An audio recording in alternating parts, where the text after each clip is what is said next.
morning, welcome to class. Yay. We have an audience here. So, all right. So what I wanted to show to you is this nifty little website that is something I just found. It's the Saga of the Volsungs characters. When you have been reading the Saga of the Volsungs, you notice that there are an awful lot of characters. Yes, so there. many. And it becomes really kind of like convoluted. Who is who? What's happening to who? Exactly, who's being who killed whom, who married whom, and what was their relationship, Yeah. and who had a kid with his twin sister, and all kinds of weird things. So this should be helpful, and I have to say I just I'm gonna send this to you. What you can do, you can study, and you should be able to play this game so that it shows the flashcard, and then you click and it shows the answers, or you can kind of like study that you know it all. But these are the terms. This is for self-study. So these are the characters. We've got Siggy, the son of Odin, the father of Rerir, who was killed by his wife's brother. Then we have Rerir, who is Siggy's son of Siggy, who is able to reproduce via apple from Odin, and he dies before his son is born. And the son is Volsung, and this gives the name to the entire saga. This is the Volsung dynasty, and so he's a key person, but he actually doesn't appear for very long in the story because we're moving through generations. So quickly, he just dies. Exactly. He comes in, and then you read a couple paragraphs, and he's dead. I know, exactly. So he was the king of Hunland, and we talked about Attila the Hun last time, so this is the Hunland there, and we're talking about a time which is unspecified, and a place that is unspecified, but we just have a vague idea. But Volsung was father to Sigmund and Sidney, and 9 other brothers, and we'll look at that in more detail. Sigmund and Signy kind of like become the most important of Volsung's children. Sigmund and Signy were twins, and they were everybody was strong and beautiful, right? But Signy and Sigmund were the most bold and the most beautiful and the strongest and so and the most intelligent and so on. So they had a lot of these qualities, even though I think it was interesting that at the end of that particular chapter the author points out that all of Volsungs were handsome or beautiful. Handsome and beautiful and strong and had all these qualities, but these were the the elite of the children. So Signy's and Sigmund's son, interesting, was Sinfjotli, and he was this powerful warrior, and he became poisoned by his father's first official wife, I guess, Borghild. Then we have Helgi, who is son of Sigmund and Borghild, therefore Sinfjotli's. Yeah, she died. Yeah, yes, and these would be half brothers.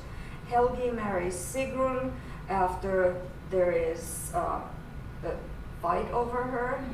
Sigrun is this beautiful princess, daughter of a king, and everybody wants to marry her, including Helgi, and Helgi wins and gets to marry her.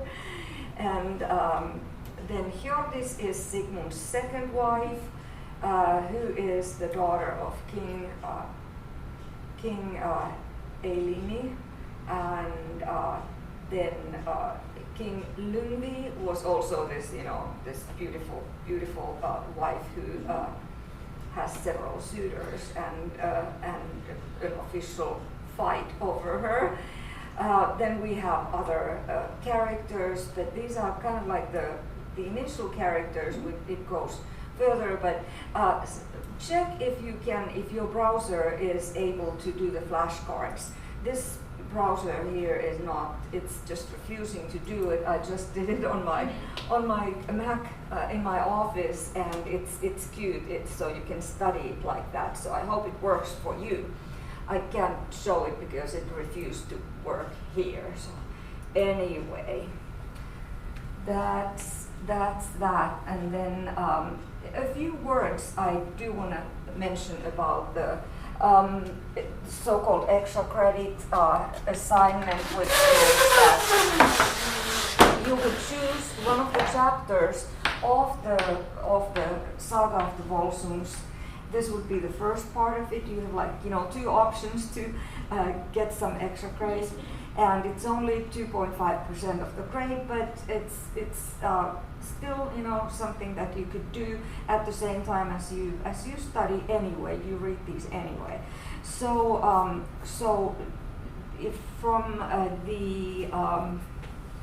and rather than my assigning which chapter the volunteers would be doing, send me an email, and I'm talking to everybody watching this as well. So send me an email and tell me which of the chapters that are to be read by next Tuesday, which is Tuesday the 9th of February. So we have chapters 20 through 31 to cover on that day. So choose from chapters 20 through 31 and give me 2 choices. Email 2 choices. So if somebody wants to do the same, so don't necessarily take the first one, but this is a voluntary thing, and obviously you would need to be here and you'd be speaking to the video. So be aware of that, okay? And if you had requested for remote option because of COVID reasons, then you could send a short PowerPoint of that, and we would send it to my email. So those are the options, and I can send you an email about that also then later on today. Okay, so we have, and who was the originator of this whole Volsung Odin dynasty? Exactly. Yeah. Yes. He's So the original guy. no insignificant ancestor, and Odin's son was then Siggy, and the entire story starts with this murder.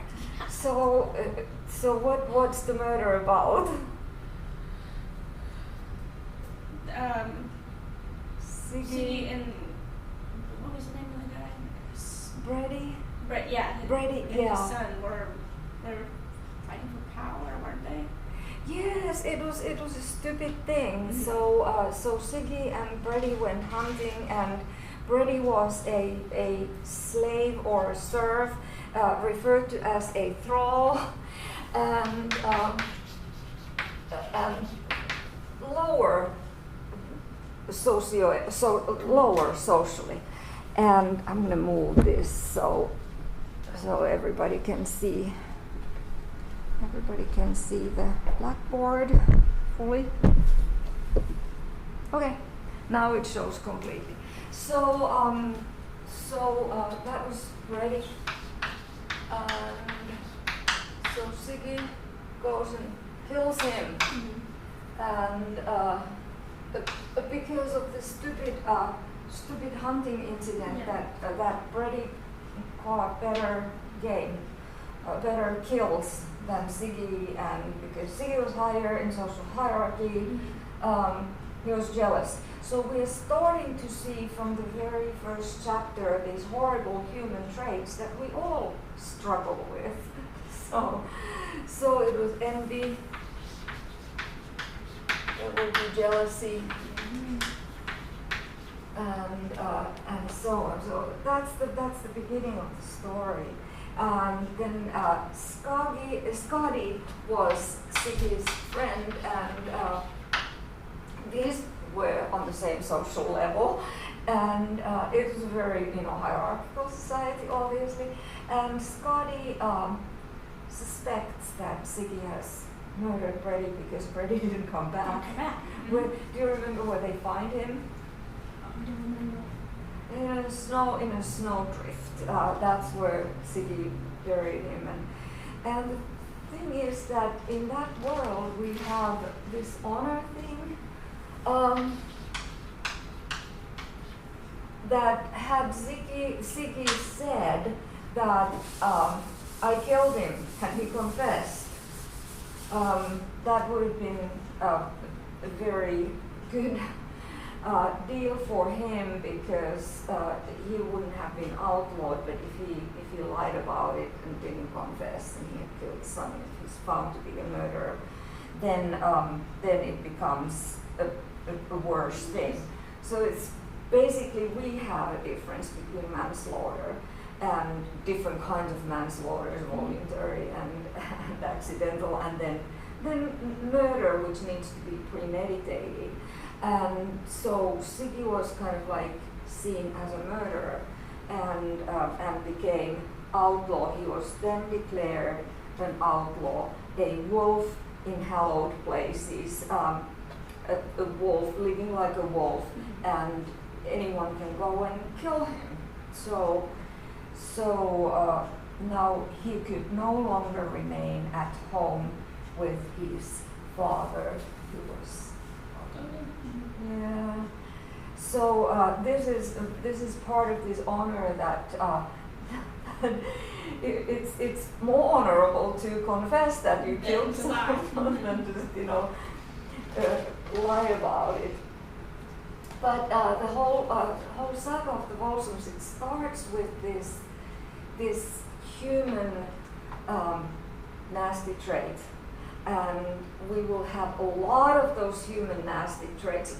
To kill someone because he got bigger. Just because they get better at hunting. Exactly. Yes, it's just it's insane, but that's how we are as humans. If you think about the people who here in Huntsville are sitting in the prisons, they did something as stupid perhaps at the spur of a moment. It's not something that happened like hundreds of years ago. It's not so far-fetched from what we can read in the newspapers today. There was this person killed, and somebody tried to hide it. You just pick up the Houston Chronicle and you read like every single time. Well, somebody was killed this person, or another person was killed this person, or this person was arrested for this. Yes, exactly. And then it, of course, this particular thing did not start like a cycle of revenge, because sadly Brady was not high enough rank in society. He was a thrall, a serf, a slave. But anyway, it wasn't approved either. So who was Siggy's son then? Volsung? Grandson. Yeah. So Rary comes in between, and Rary was the king of Hunland, and he had a wife. So he was married in their own Viking ceremony, whatever. But he had a wife, and he was king of Hunland. Now they were married, and they couldn't have a child. They could not conceive a child. Again, one of those things that continue it's something that happens to humans. human couples, and they were very upset about it, and then they were able to conceive, but not without help from the grandfather, Odin, and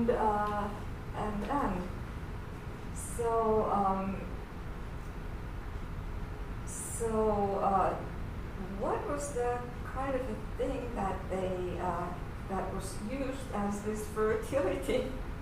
The apple? Implement the apple. Yeah. Yes. So this was something that was sent to them,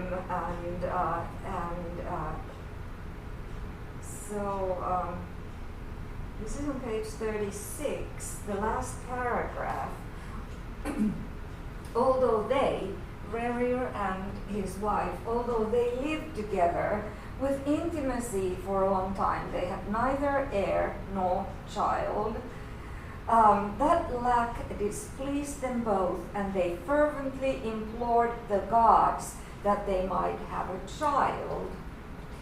It is said that Frigg heard their prayers and told Odin what they asked. So Frigg was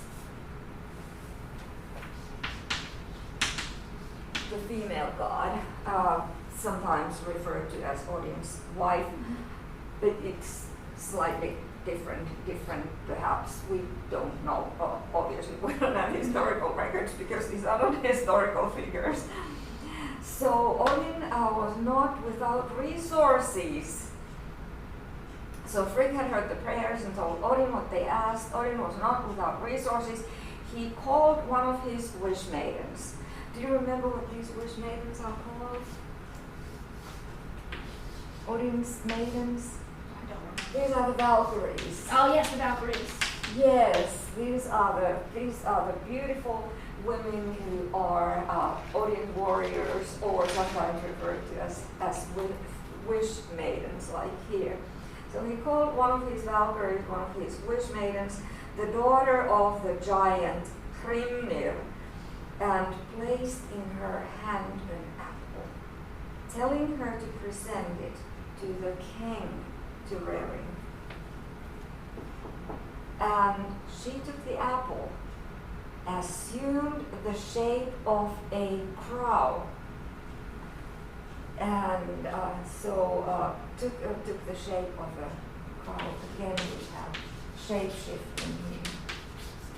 This is one of the first instances. In the very first chapter, we have a shape-shifter.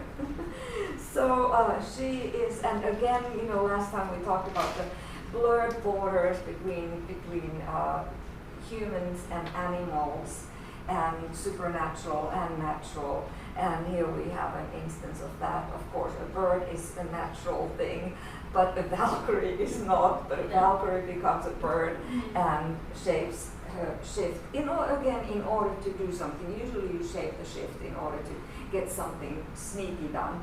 And this was a good deed.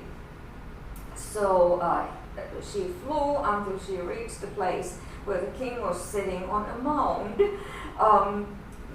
one of these, house mounds where he could be viewing his buildings, from a higher place. And she let the apple fall into the king's lap. He took the apple, suspecting its purpose. Then he came back from the mound to his men. He visited the queen and ate some of the apple. And then she became pregnant. So we have these, and so pay attention to this apple thing. Of course, there is something magical about the very ordinary piece of fruit, apple. The Bible story is Eve ate an apple, offered some of that to Adam, and then the entire world changed and became the fallen world. So, and when we get to the Kalevala, for instance, there is another kind of a fruit which actually is the beginning of Jesus. The pagan version of Christianity infused into a pagan, very nature worshipping poem, and kind of inducing the Christianity. But there is this maiden who goes to the forest, and it's a virgin birth, so she becomes pregnant by eating a berry, and. So here it was. Because that's how it works. Yes, that's how it works. That's how it works apparently. Yes. So anyway, that was chapter number 1. So we kind of get started. This magical, a lot of mixture, 2 pages, and a lot of things happen. So much happens. This murder and this weird story of Odin coming to help. Odin often is a helper in some kind of a shape-shifting form, and it's not coincidentally he is the ancestor of the Volsungs in this story.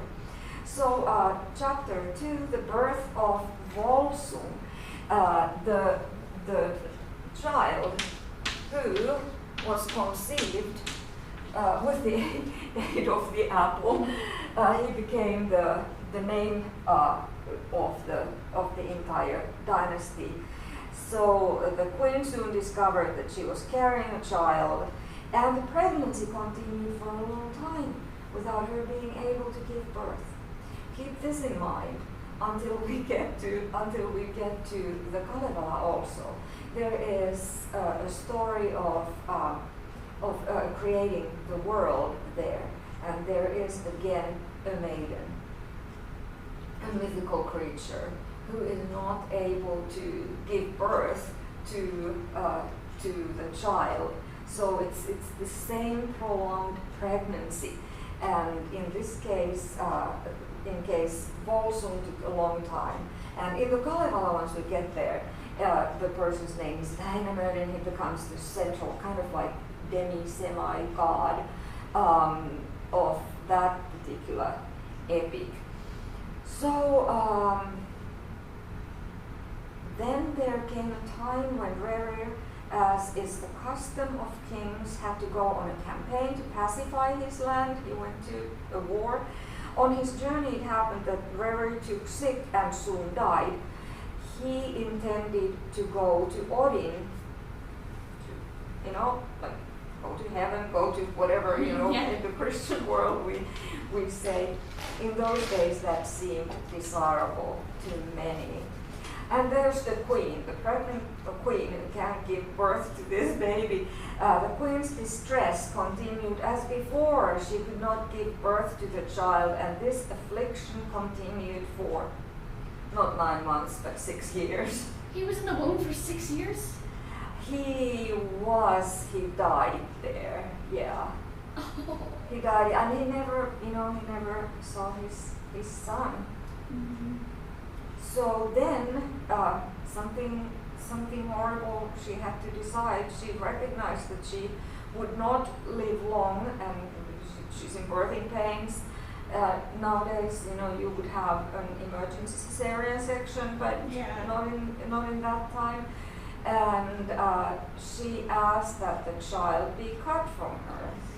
It was done as she requested. The child was a boy, and he was already well grown when born. Keep this also in mind, because last time we talked about these commonalities between the different stories. When Väinämöinen in the Kalevala is born, he's already a grown boy. Yes. That's so funny. Yes, so no diapers needed or anything. They already can talk and walk. So the story goes that the child kissed his mother before the mother died, and he was given a name and called Volsung.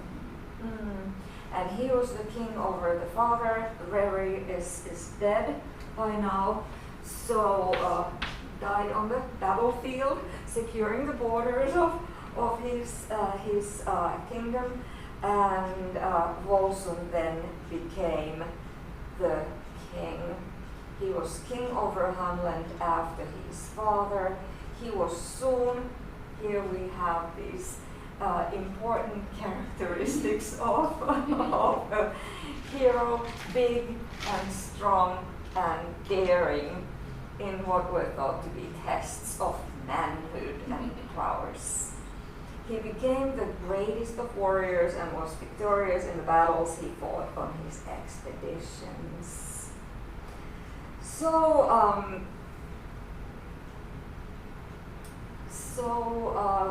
Then Volsung is sent a wife who is Hjord. I know pronounce her name. It's a consonant cluster that we don't have in English, and I'm not sure, I don't know Icelandic, so how a real Icelandic person will pronounce it, but something like Hjord. It's not hard for an Icelandic person, and then this Hrimnir was her father, and Hrimnir was a giant, and Hjord is supposed probably in some kind of a Valkyrie as well. So Volsung marries Hjord, okay, and they were together for a long time, well agreed and intimate. That's kind of like lovely. That's like a married couple. 11 kids. Yes. They had 10 sons and a daughter. So we have here is 10 sons and a daughter. And you will notice that in the Icelandic sagas and Saga of the Volsungs, the women often have names. In Beowulf, not really. They didn't really have names. They didn't have names. You know, we have a couple of women who have names, but most of them are just. And then there were three sons and a daughter. The sons' names are listed. Never had names. Yes. Females. So this is a different culture in that way as well, and. Now we have 9 sons, 1, 2, 3, 4, 5, 6, 7, 8, 9. They don't have names, but we do have name for Sigmund and Signy. Yes. And they are said to have been twins. You will start seeing this Sig. As I mentioned last time, a lot of the names start with S, but then some names start specifically with Sig. Sig means victory. And we have the name Victor, for instance, in Victoria for girls, which has that same meaning, and that was a very common morpheme in these Icelandic Viking sagas. So now what happens? We have King Volsung and Hjord have all these 11 children, and everybody else is strong. What do they say? You find that place where they say describe the children. Finest looking children of King Volsung, exceptionally ambitious. Yes. Highly spoken, and the descendants. Right. Big, strong, and daring. But that was Volsung himself. But then they had these. Yes, they had these kids who had all these characteristics. Finest looking, yeah. And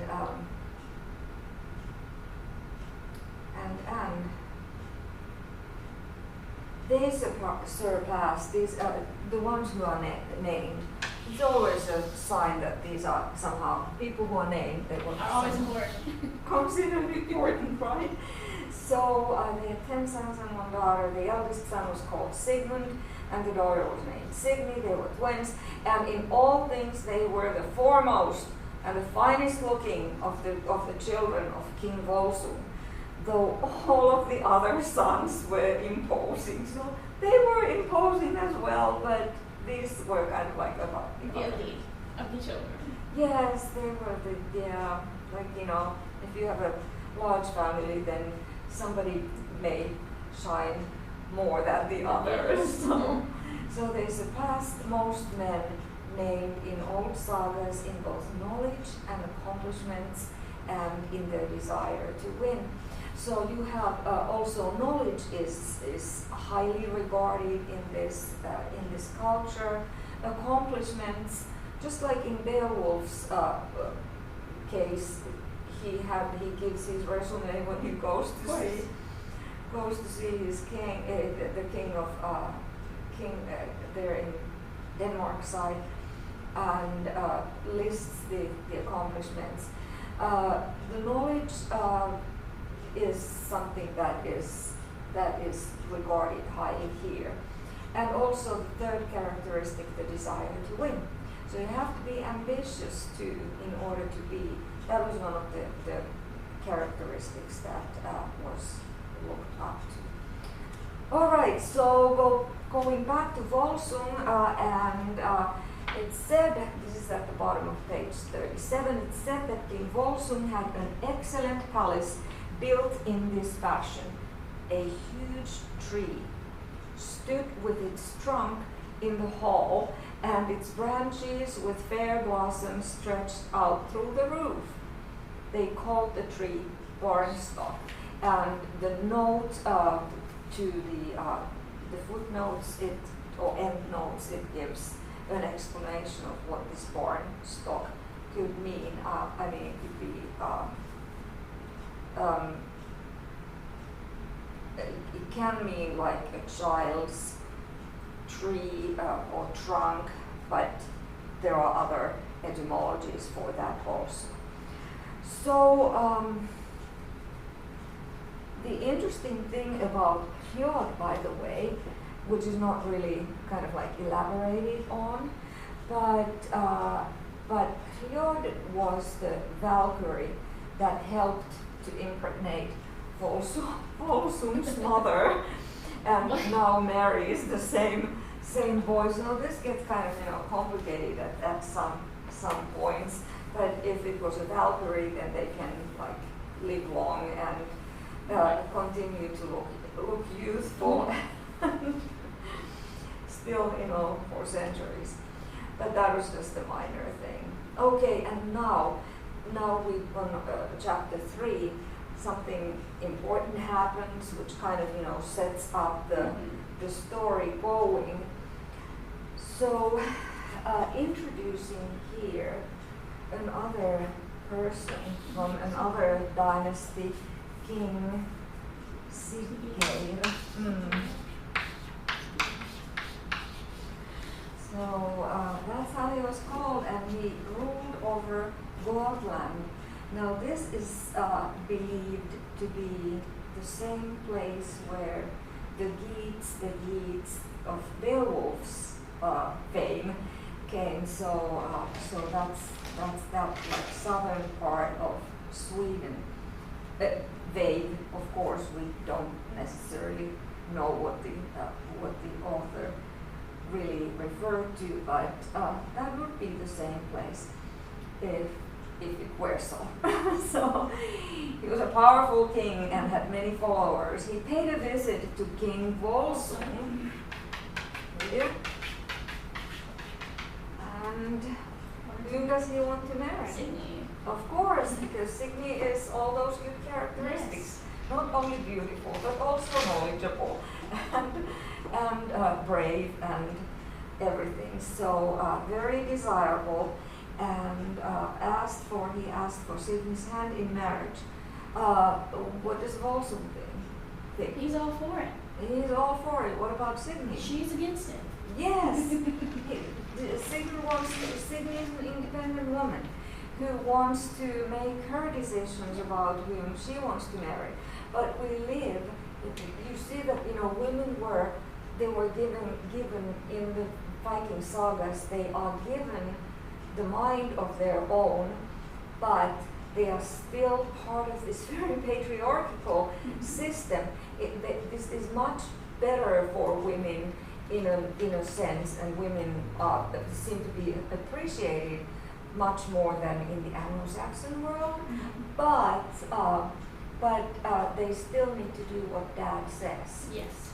So if Dad says, no, you're going to marry Sidney, whether you like him or not, That's what's gonna happen. yes, and she tries to. She's like begging. I don't want to leave. She didn't want to leave her home because this was far away from where they lived, Hamland, wherever that was, to go to southern Sweden, and he's begging, and of course, the brothers. What do they say? Her 10 brothers just agree with the father. Right, yeah. I mean, Of course, agree with Dad, because, you know, they're men. exactly. That's it. And so we have, there's nothing Sidney can do. And they come and they have this feast, kind of a wedding feast there in Volsungs Hall, which is again as big probably as Herod Hall was, or at least close to it, because there's a huge tree growing in the middle of the hall. It's big. So it wasn't a tiny little plant, but it's a huge tree. And then there's a visitor who comes. So this is third paragraph. It's now told, and this is the framing thing, it's now told, now it's worth telling, Yeah. that when people were sitting by fires in the evening, a man came into the hall. He was not known to the men by sight. He was dressed in this way. He wore a mottled cape that was hooded. He was barefoot, and he had linen breeches tied around his legs. Not a fancy dressed person. As he walked up to Barnstock, this is the name of the tree. It's an important tree because it has a name. So he held a sword in his hand, while over his head was a low-hanging hood, so people couldn't see his face. This is kind of eerie. He was very tall and gray with age, and he had only one eye. Now this is a hint that who might he have been? So you might want to, if you run into a footnote in a paragraph like this, where you want to dig a little bit deeper, you can turn to page 113 at the end where the footnotes are. These sometimes give more information than you want, but sometimes they give information that helps you to understand what's going on a little bit better. It goes a little bit deeper. So this is footnote 18. Odin is often portrayed in the legendary sagas as visiting men in such a disguise. Oh, okay. Yeah, so it was Odin again.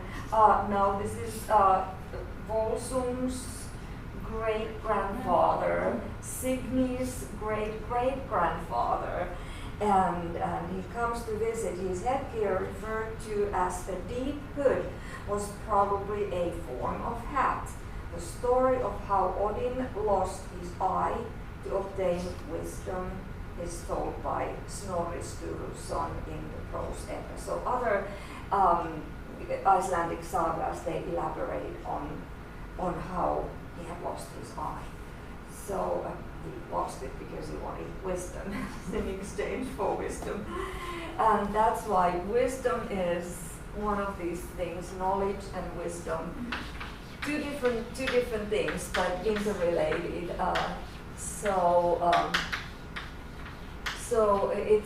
kind of like becomes an important characteristic, that you are wise and you have a lot of knowledge. That way you can then help others. But anyway, so he brandished the sword. He had a sword. He brandished the sword and thrust it into the trunk of Barnstock so that it sank up to the hilt. Words of welcome failed everyone.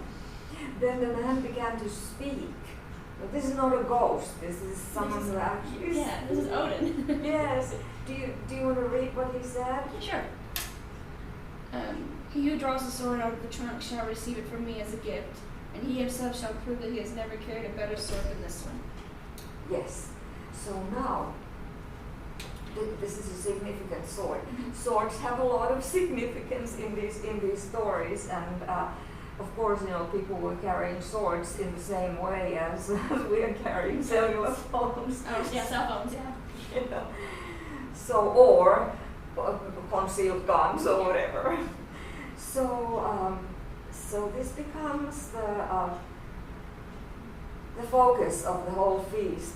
Somebody needs to get that sword because it's clearly important. It's a better sword than that he has never carried. No, if you get this sword, you have never had a better sword. So he leaves. Odin leaves. This old man leaves, and nobody knew who he was or where he was going. So they all stood up, and no one disputed whether or not to grasp the sword. Let's try to get it.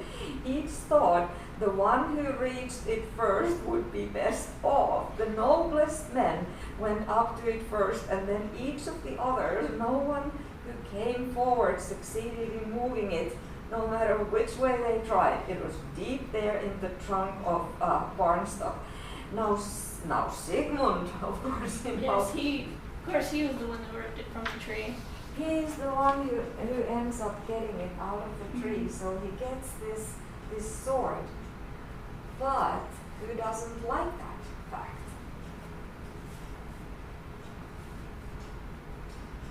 Oh, Sigurd.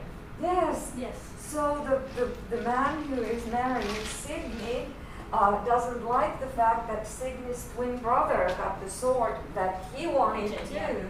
So here we have one of the human traits again. We go back to envy and jealousy. I wanted it and now somebody else got it. So this kind of sets the scene for whatever follows next. So Siggeir became, on page 39, last paragraph of chapter 14, Siggeir became angry at these words and thought the answer scornful. This is something that Sigmund had said. He said, "You could have taken this sword from where it stood, no less than I did, if it were meant for you to carry it. But now that it has come first into my hands, you will never obtain it. Even should you offer me all the gold you want." So here's a man of principle. These were the rules. Whoever gets it, whoever is able to pull it out, will get it. And Sigurd doesn't like it, so he becomes angry. And since he was a very underhanded and deceitful man, this is clearly said. Very often in the sagas, we have people are behaving in a certain way, and we can then draw ourselves the conclusion that this was an underhanded and deceitful man. But sometimes the author points it out to us like overtly. Notice this is, I'm going to explain this line, like make it very unambiguous that this was an underhanded and deceitful man. He pretended not to care about this matter. That same evening, however, he first pretends that, oh, no big deal, but then he thought of a means of paying Sigmund back. So here we have the revenge again, and this is what later came about. So we are on page, we are on the third chapter, and we already have had a murder happen. because of envy and jealousy, because of a thrall getting a bigger deer or rabbit or whatever they were hunting. Here we have Siggeir, who certainly had plenty of swords available, so why would he specifically want this one? It's setting the scene for what's going to happen, and the chapter 4 is entitled Siggeir Plots Revenge. Again, we have this overt opening. Now there is this to be said. So Siggeir went to bed with Sidney. Well, that's fine. They had got married that evening. The next day, the weather was good, and Sidney is still reluctant to be married to Siggeir, and she speaks to his father. I do not wish to go away with Siggeir, nor do my thoughts laugh with him. This is a nice way of putting things, you know. Everybody, if your thoughts don't laugh with a person, then you better not date that person. So thoughts laughing with you. I know through my foresight and that special ability found in our family that if the marriage contract is not quickly dissolved, this union will bring us much misery. Now we have Sidney, a female character, who has had a foresight, and she says that this power of having foresights about things kind of runs in the family. But we will see that it's often the female characters who have these foresights, that they warn people that this is not going to the right direction. And of course this causes a lot of horrible things to happen. This marriage that Sidney was forced into against her will. So King Volsung, he ends up, in a way, he ends up sacrificing his very own daughter in order to make this, it was a political decision for him, because he wants to be in good terms with another king, a king of the Geatland, and he's the king of Hunland, so it's like a political agreement, and it's not again something that hasn't happened in relatively recent history in our societies. Even, you know, maybe you could see cases where people from prominent families have, you know, their son and daughter get married so that they can get more power or whatever. But it's obviously not the way things should be, but the world is not as it should be. So Volsung sacrifices his daughter, and then they all prepare to go back home to Gotland, and Sidney has to go with them, because no matter how she pleases, she she has to do what the father says. And if the marriage is broken, we could neither have his trust nor bind him in a friendly alliance. A friendly alliance is more important than his daughter's happiness. He would repay us with as much ill as he could. The one honorable thing is to hold to our side of the bargain. And Sidney was the bargain. Was the bargain? Yeah. So now we are moving on to chapter 5, where things start to go kind of really bad for the Volsungs, and it is because this marriage doesn't have the blessing of gods or whatever, however you want to have it. It's against Sidney's will. So the King Volsung and his sons they were invited to go to Siggeir to continue the feast. I mean, this is a marriage of two kings, so it's a week celebration in a way. They lived far away. Signy and Siggeir and Siggeir's men, they went there first. Then Volsung with his 9 sons follows, and they get there, and Sidney comes and tells them that this is a trap. Mm-hmm. And it's all because of that stupid sword. So Sigmund showed that he is strong enough, bold enough to get that sword and hold on to it, because of course what he would have shown if he had given it to Siggeir, that I'm not like man enough to hold on to it, and yet, I mean, that's kind of like the beginning of this whole thing. And they get there, and Satan comes and says, beware, this is a trap. Siggeir is planning to attack you, and he does. So we have a lot of war here, and what happens to Volsung? He dies, doesn't he? Yes, Yeah. He dies, and now the father of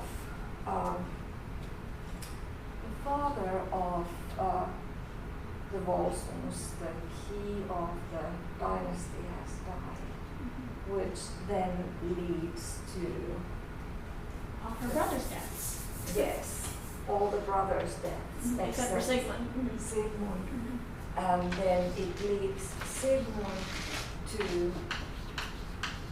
revenge his father's and his brother's death. And how did the brothers die? Sidney had them all killed, didn't she? Yes, Siggeir had them all. There are a lot of deaths. Right. So everybody else is dead of the warriors. Volsung is dead. Sigmund and the brothers are alive, and then of course Siggeir is going to kill them all. But Signy she's this shrewd woman who's kind of like passing information and being very, very shrewd. So Signy says to her husband, kill them slowly. And Siggeir is like, why would you want me to kill them? Yeah. slowly? Isn't that more Painful. more painful, horrible? And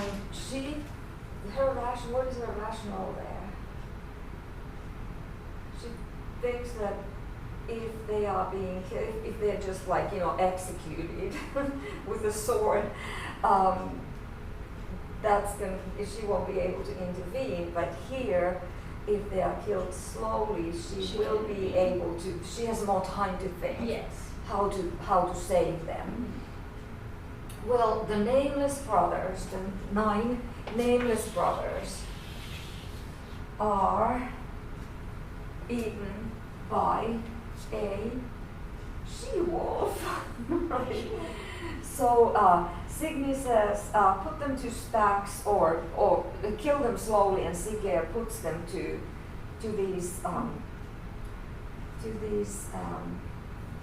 very it's a very cruel thing where a person cannot move at all but is not killed.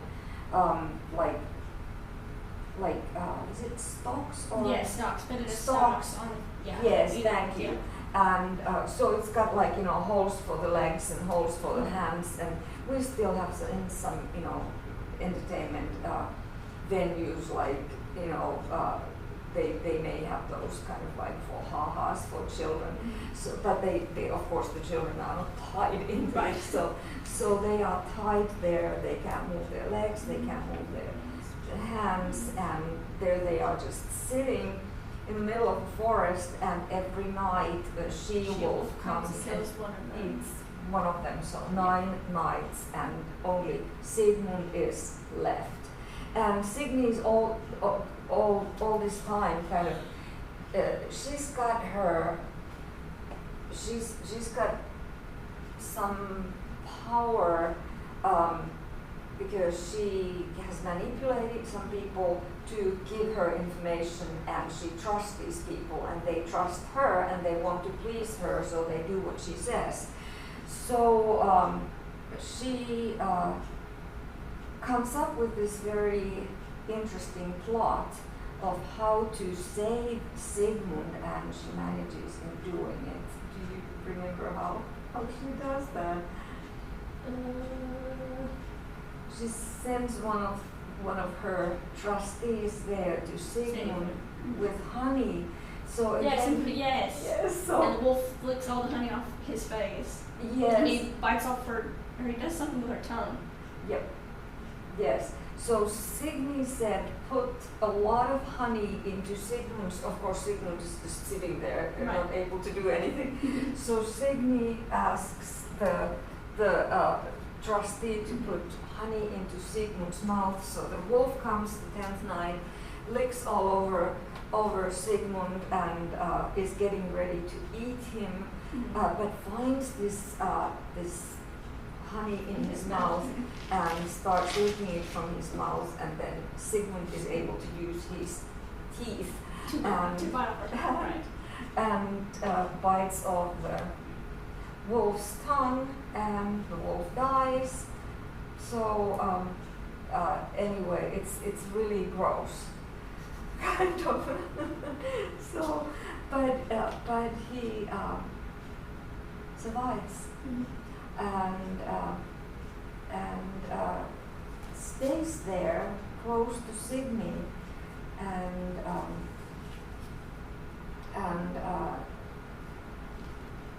then we have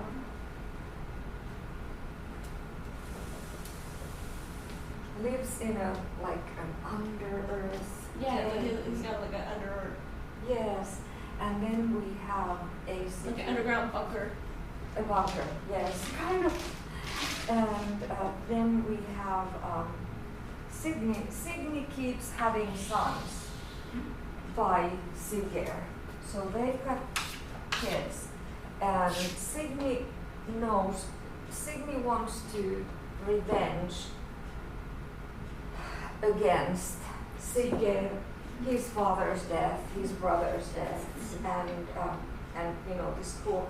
All this time, Siggeir thinks that Sigmund is also eaten by the she-wolf. Yeah. And so Sidney wants to grow sons who will be aligning, because she's a Volsung, and she wants to bring up sons with Siggeir to avenge her father's death, her family and her brothers, and yet she needs to know that these sons would be strong enough and bold enough and have the right character to avenge Signy's family against Siggeir, their own father.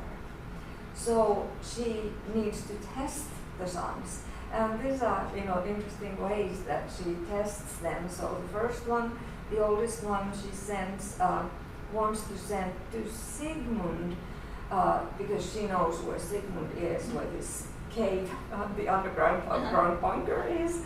And she sends the oldest son there.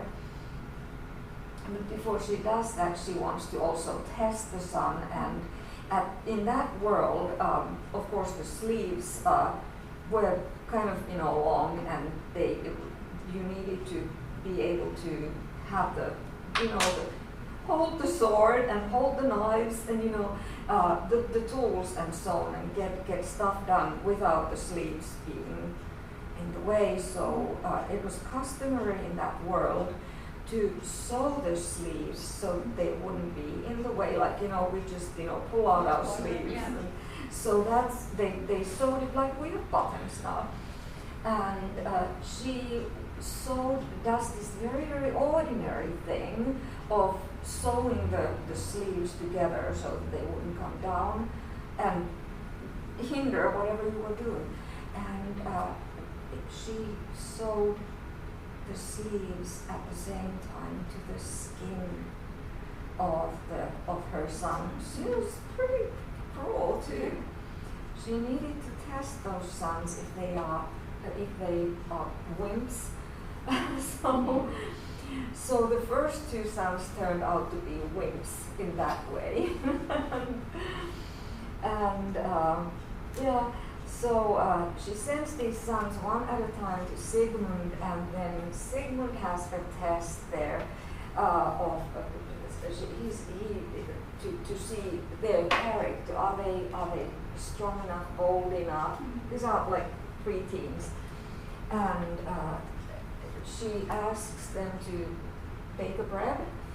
And meanwhile, Sigmund needs to go and get some firewood, and he gives them a sack of flour, bake a bread, and when he comes back, both of these sons, one at a time, they haven't done the bread because Sigmund had put something, snake, into and the boys had seen that, there's something moving here, I'm not going to touch it, and so Sigmund saw that these are not of the Volsung character.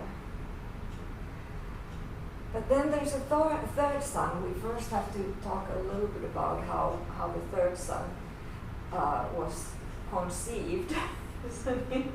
Yes, indeed. So Sidney knows that she cannot have bold sons of the right character with Siggeir, because this is a deceitful, cowardly person, envious and whatever we already know about him.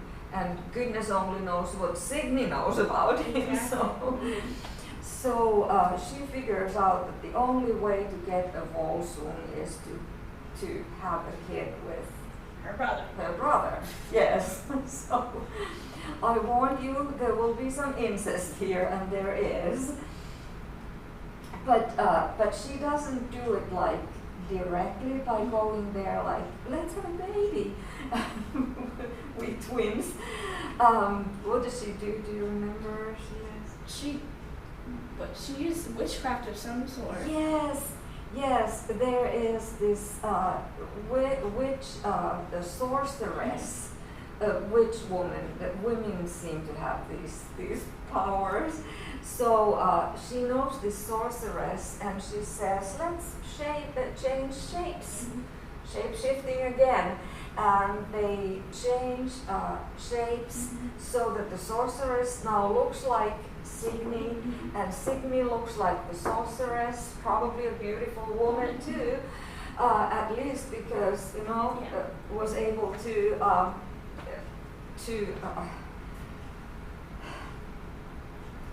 attract. Were men really that easily persuaded? Well, I don't know. Maybe he this woman's beautiful. Been there in his underground bunker for a long time. I don't know you, but let's fornicate. Exactly. Yes, I know. Why don't you stay overnight, and another night, and a third night? So Sidney, in the disguise of the sorceress, sleeps with Sigmund, becomes pregnant. Meanwhile, the sorceress in the guise of Sidney sleeps with Siggeir. We don't know if there was a child out of those nights, but anyway. So we have this very, very interesting incest here, and out of that is born another Sin. Yes. Yeah. So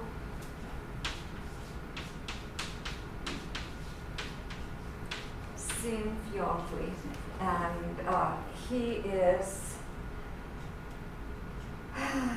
at the same time, Sigmund is his father, Sidney is his mother. He first grows up here in Siggeir's place, but then Sidney sends him to Sigmund, and and the same test is Mhm. done on him. Mm-hmm. Now And we he just have- sneaks the snake into the dough. Yeah, Mhm. yes, That's fine. just yes. Yes, so kneads the snake into the dough. And Sigmund was very pleased when he comes back from getting the firewood, because he said, he was kind of laughing that, well, here's a Volsung, and here is like a double Volsung, because both the mother and the father are direct descendants of Volsung and Odi. So he's a real Volsung, and we'll see that he will be courageous and everything. But yeah, Sigmund is happy. Now we have this bread, but we can't eat this bread because It's poisonous now. the poison snake there. And even though I could eat the poison, I'm strong enough. Mhm. You couldn't, and Yeah. that's going to be an interesting little detail there. Okay, I think this is a good place that we have gotten to our next character, and we'll go through these relatively quickly, but let me know which one if you want to present one. Send me 2 options. Yes, and yay! Okay, thank you. Thank you for staying, even though I was the only one here. Well, Because honestly,